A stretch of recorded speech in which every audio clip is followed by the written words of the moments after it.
मोर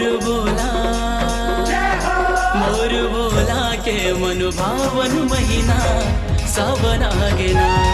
मोर बोला के मनुभावन महीना सावन आगेना।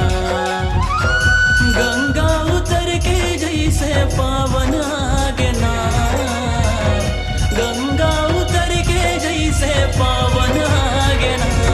मोर बोला के मनुभावन महीना सावन आगेना। मोर बोला के मनुभावन महीना सावन आगेना।